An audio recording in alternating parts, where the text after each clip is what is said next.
Hello, everybody. We're happy to be moderating this panel, this very distinct panel of interstate crowdfunding experts, which is something that's very dear to my heart as well.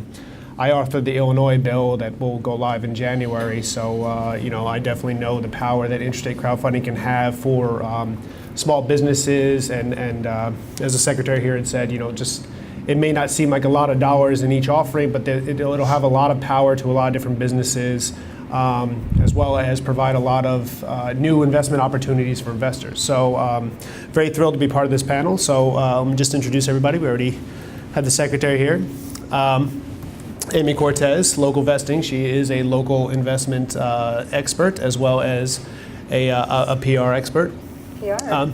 I'm media expert. Journalist. Yes. Book writer. Very different. I apologize. Vincent Russo was also the ex-counsel for the secretary and is also an interstate crowdfunding expert. And Thel Woods of Crowdfund Services LLC out of Michigan. All right, so we have a few questions that I'm going to have the panel help us ask. First is, how can interstate crowdfunding play an integral role in this modern path of capital formation? And I know that the secretary had started this discussion, so let's let Vince set this off first, and then maybe the secretary can jump in after that. Sure. Thanks, Anthony. Well, I think from a practical perspective, we've evolved into almost a one-size-fits-all capital formation system, so to speak, over the years, and with Title III and Title IV, we're seeing more small public offerings, right? And I think intrastate crowdfunding laws and intrastate offerings, we will be able to use it as kind of like friends and family are currently, but it will be maybe a gap after friends and family to use before maybe jumping up to Title III or a Title IV offering. It allows companies to start doing some general solicitation, understand the complexities around that, understand what they're going to have to do with their books and records to be able to take the next step later on whenever they're going to go a Reg A plus offering route, if that's what they do. Of course, they can always go back and raise money the old-fashioned way also. But it also allows local investors to invest in local businesses and local projects, which I think at the heart of the intrastate offering exemption, that's what we're talking about. So I think that's where it fits in the role ultimately. It'll be interesting to see how that evolves going forward. But I do think that since it is small public offering and it's limited to 1 million or 5 million, depending on which states you're in for now, it can provide somewhat of a buffer between friends and family and doing a larger raise, larger scale raise. So. It's a perfect answer, and I agree. I think that one of the things that people should consider, though, when doing these types of offerings, is to consider, the future types of offerings that they may be doing, so that everything is kind of planned in order. Is it going to hurt the way you do it? Is the way you do it going to hurt somehow a structured funding later? But Amy, would you like to add something to that? Yeah, I would say, Secretary Kemp mentioned that the dollar amounts may be low, but I think in terms of volume, this is potentially a really big market. I mean, you look at the makeup of small businesses, they're, under 10 employees, under 5 employees, and there's a lot of Main Street, locally oriented businesses that Title III will be overkill for, not to mention Reg A or anything like that. And if you look at just, for sake of comparison, the small business lending market and the P2P market, the sweet spot, right? These are, loans of less than $100,000, often less than $50,000. This is where the gap is. So I think, I'm excited about Title III, but I think there's a really important place for the intrastate laws, and I think it's a really viable and market that we'll see a lot of activity in. And this panel is basically focused on how the interstate crowdfunding might help influence federal crowdfunding laws, and I think it's already being done. You're seeing that happening. Not only was there a panel at the SEC Small Business Forum this year regarding Rule 147 and fostering further interest rate exemptions. But you've seen, a proposal was on the table to raise the 504 cap to $5 million. And I would have to assume that that had something to do with the Secretary pushing, Georgia's to $5 million, Illinois being at $4 million, and seeing how these things might play in and how there might be a need for it on a state level. So I think it is definitely influencing, it's catching the attention of people, even if it isn't doing a lot of deals, even if we've only seen maybe 100 or so deals go through the system. It's important in terms of the people that are helping, the types of projects that are getting done, and how it's influencing other laws as well. So, with that, I think one of the biggest things, the panel might be able to touch on is what are the strengths and weaknesses and the burdens and success stories that we've seen come about from the existing laws. So, Secretary, you're probably in the best position to. Well, just real quickly on that, and one other point on the first question. I completely agree about it just being another rung on the ladder, if you will, about. One of the things I heard from the startup community in Atlanta and other parts around Georgia was there was this gap. You can always get the friends and family money, but where do you get the money to get you to that institutionalized investor or, somebody that will actually float you the money? And I think the IGE is one way to do that, and it certainly gives the entrepreneurs an option, again, letting the market work. Because sometimes when you get investors on that early, you're giving up a lot of your company. And you may want to do that. It may be the right move for you, but you may could also go out and do it another way and try to raise that next step of capital and then get where you're in a better position when you go to different markets. On what's worked and what hasn't, and what I would caution about, probably my biggest thing would be for the feds not to try to overregulate the states. There's some state regulators like myself that we are looking for ways to help create jobs, to help spur the market, spur innovation. There are other of my colleagues around the country that regulate securities that they don't have the same view I do. They feel like they are regulators. And look, I appreciate and understand that. And I think, I understand that the feds need to have oversight, but I would also try to urge them to leave flexibility to the states so that states that are willing to do this, that see a different way, that we have the flexibility to do that. Amy or Vince or Thel? Sure, I'll tack on to what Secretary Kemp was saying. The federal government regulating $1 million offerings or $5 million offerings across the country, it's kind of going back to my first statement, it's one size doesn't fit all, right? In Georgia, our structure is maybe a little more laissez-faire than some other states, but we wanted to be able to see if the market would be created. Small public offerings have a lot of benefit from a marketing perspective also for small businesses, but if the government overregulates to begin with, then it's going to be unattractive. Compliance costs are going to go up. As an attorney, I'll have startups come to me and ask for my help. Of course, when we get to the part of the discussion about legal fees, the tone changes a little bit. And so if the government's not putting a lot of compliance costs in place up front, then it does decrease the overall cost at the end of the day. So. Thel? We're coming from an entirely different point of view. I think that paper, this is the 167 pages on the 147 change. It is half of the 672 pages of, what was it, a Title III? And it's a whole copy of the 4996 or Public Act 264 in Michigan. You all had that little sheet on your chair that shows what it requires to do one in Michigan. I'm very envious of Georgia because you have so much more flexibility.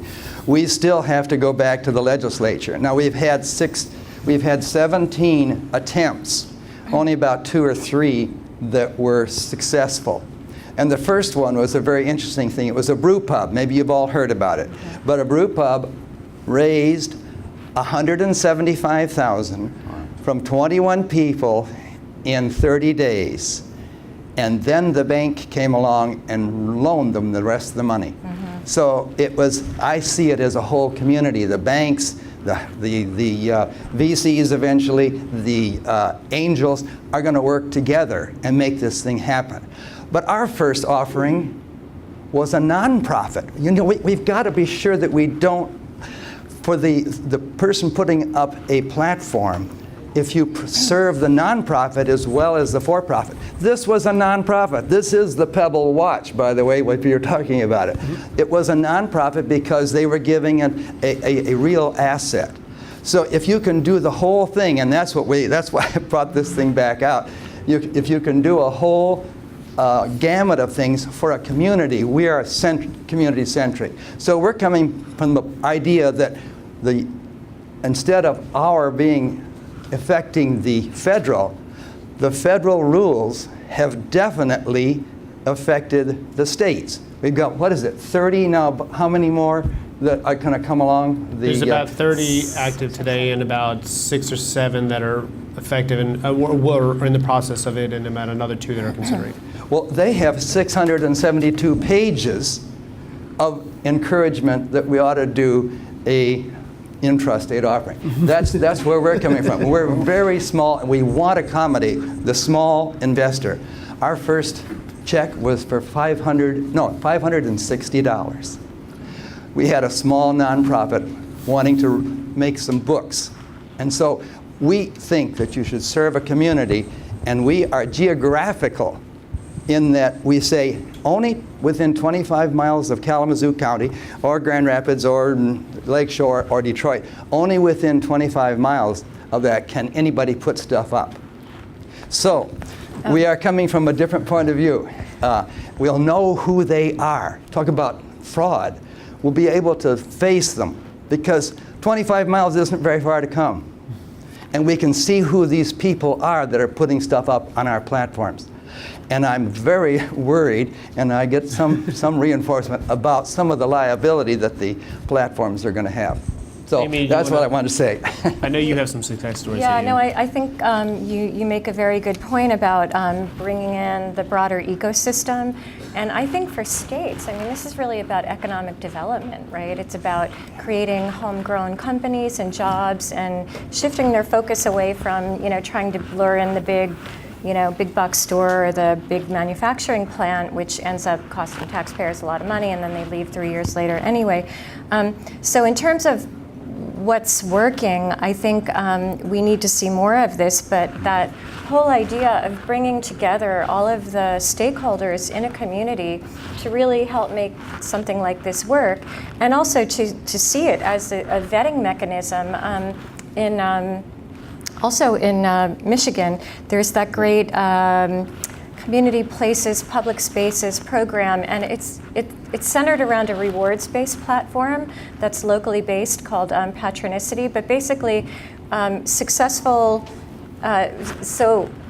projects and nonprofits that want to do something to improve the community, whether it's a daycare center or community garden or greening Detroit somehow, makerspace. If they can successfully meet their goal on this funding platform, then the Michigan Economic Development Corp comes in and matches that up to $50,000. And then what you've seen is other, private companies in the area, like Shinola, the retailer, will come in and also match that. So it's a really interesting vetting process for states and stakeholders in a community to start thinking about grants or investments and the way they award these.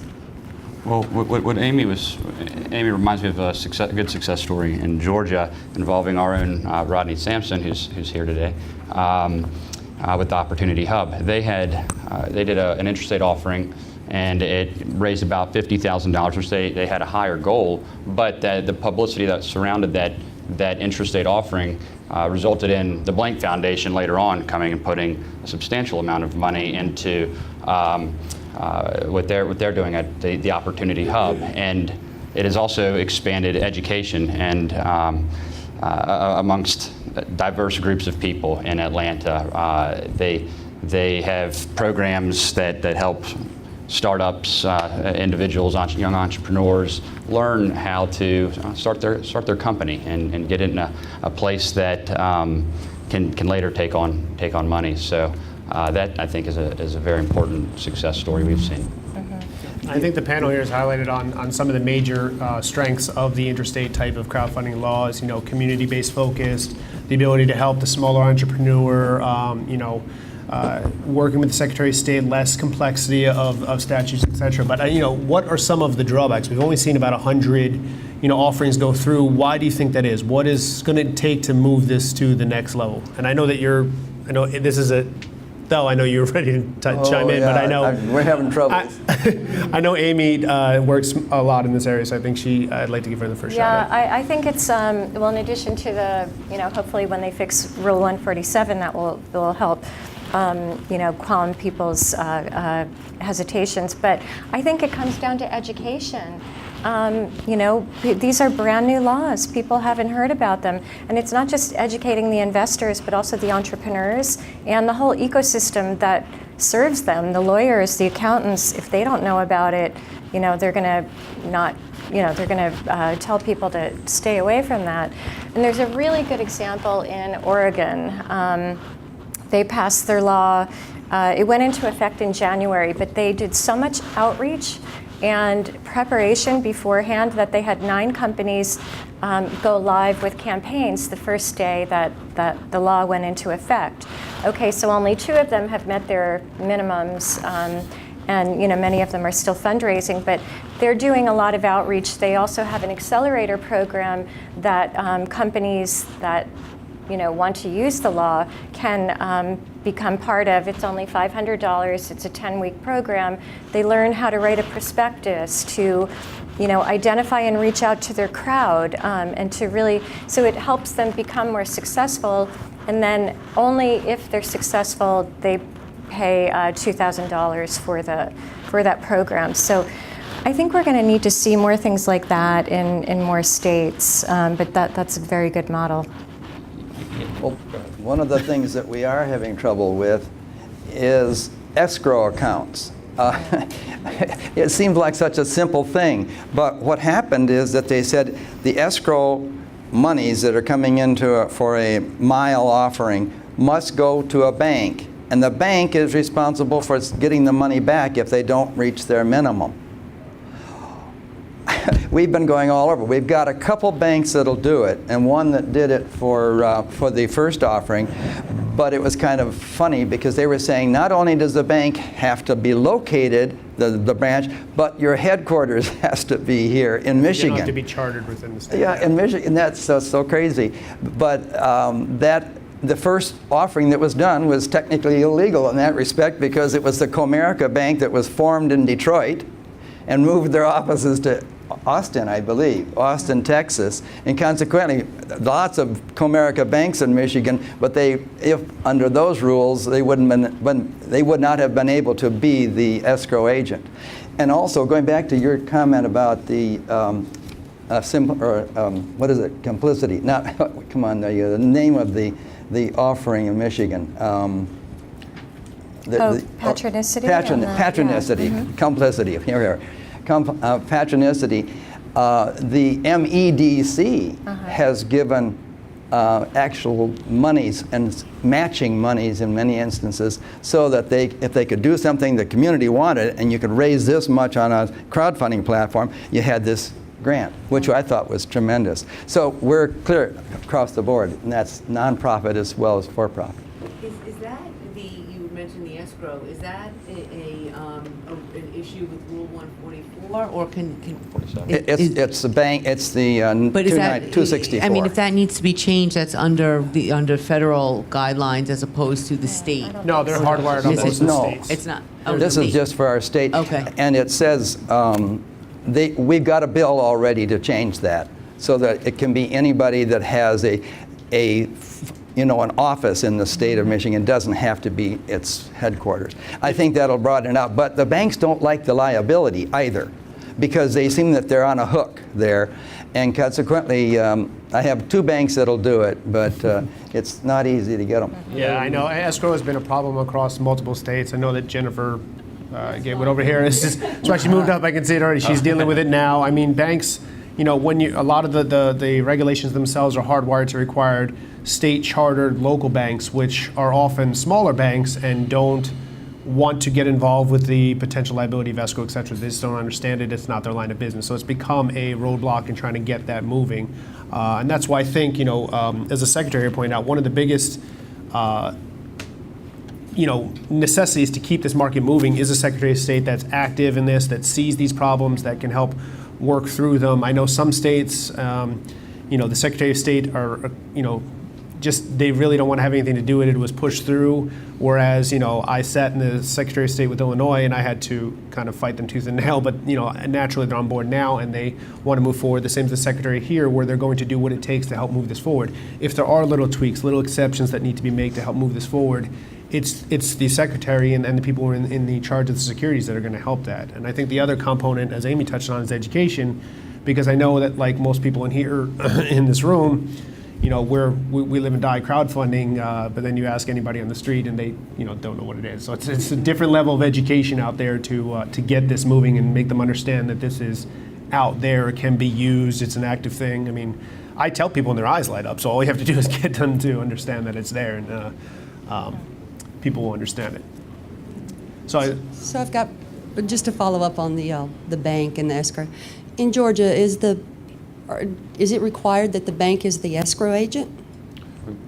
We don't have an escrow requirement. I mean, the state, there are some regulations that we can require it, but there is a requirement in the Invest Georgia exemption that the money be deposited in a bank located in Georgia. Now, it doesn't have to be a bank that is headquartered in Georgia. I mean, that would be great for the state of Georgia if all these banks wanted to move there, but and headquarter there. But it's not really practical, I don't think. Probably.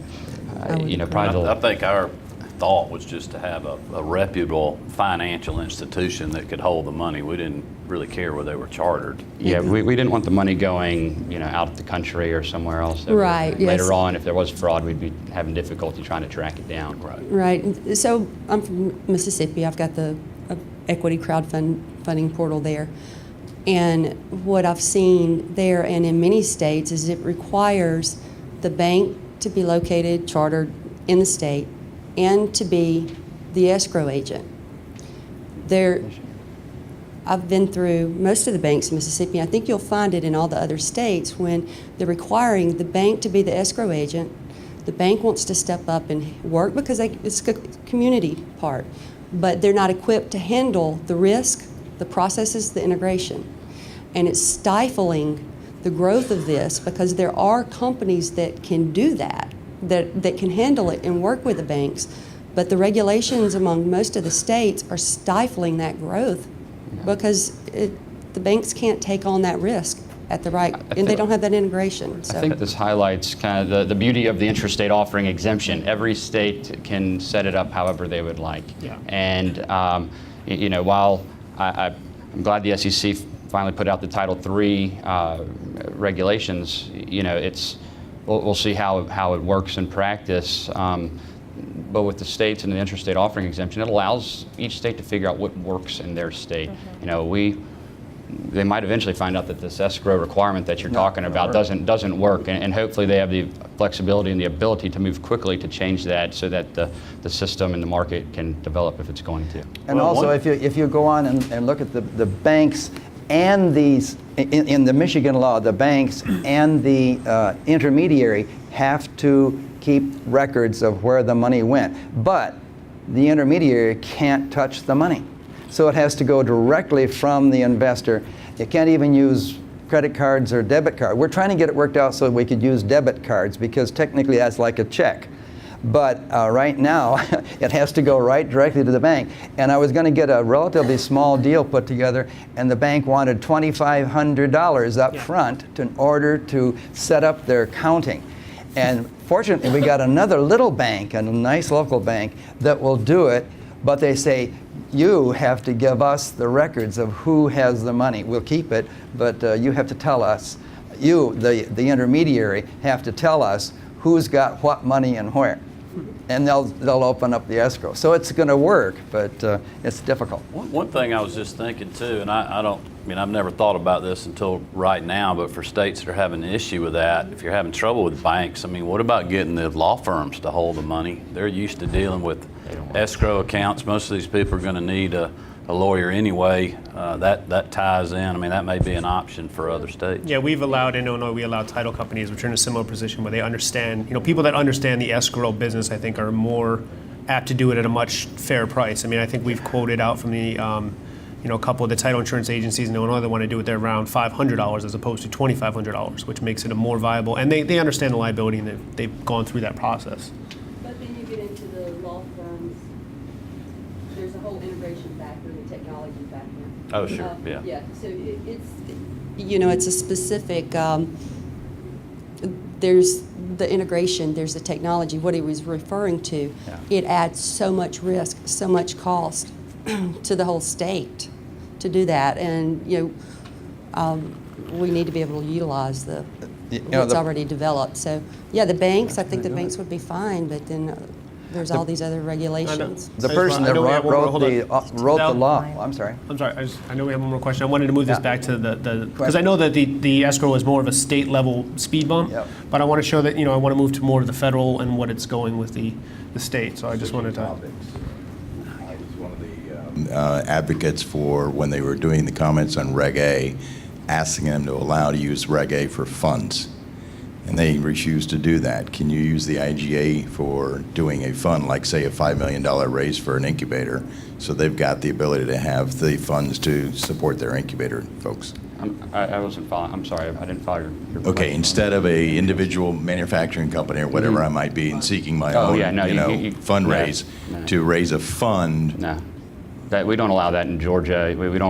We do not, the regs are not set up in a way to create little mini private funds or hedge funds that they can then go invest the money, if that's what you're So asking. your IG will not allow you to set up a fund. No. That would be much more efficient to support a lot of smaller businesses in one shot. Sure, you might be able to structure it in a way ultimately that can accomplish what you're talking about, but not, and probably more like a company that has multiple subsidiaries, not a company that's investing in other separate companies. Yeah, I think there's a little bit of a distinction as far as the fund. You can't have a blind check fund where, you can just invest on a basic strategy. But if there is a more specific strategy that we're going to acquire 3 houses within this property within this year and very specific strategy, some of the laws are broad enough to allow for that type of in the Sure. states. We could do like a tenant in common structure maybe to.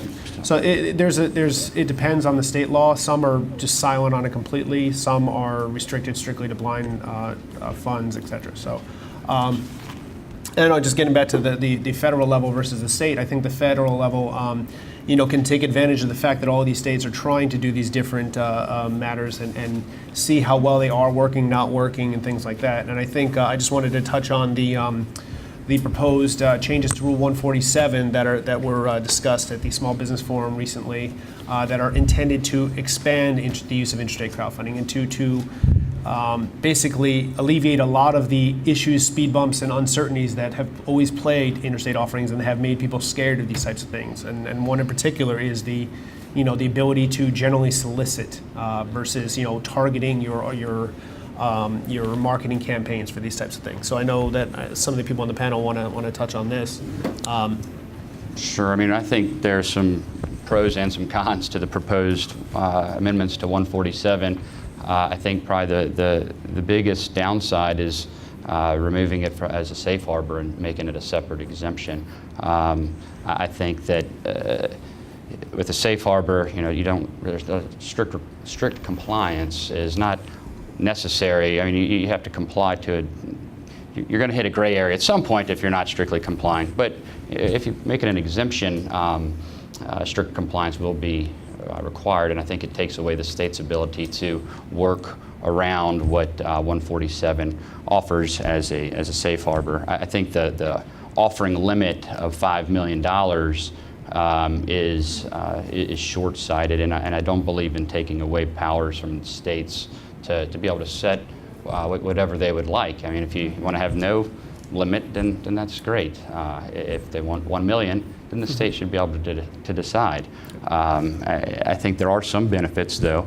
As Anthony was mentioning, it'll clarify offerings that are directed to that are using interstate commerce, such as the internet, but are hitting people outside of the state, but are not going to blow the exemption, right? So, and then allowing companies such as a Delaware company that it really operates in Georgia to rely on 147. I think, you know, I've seen that in practice multiple times, where you know, a lot of companies like to incorporate in Delaware for a lot of reasons, and they want to still be able to use the Georgia Interstate Offering Exemption because they're a Georgia company at the end of the day. And so I think that's a positive change.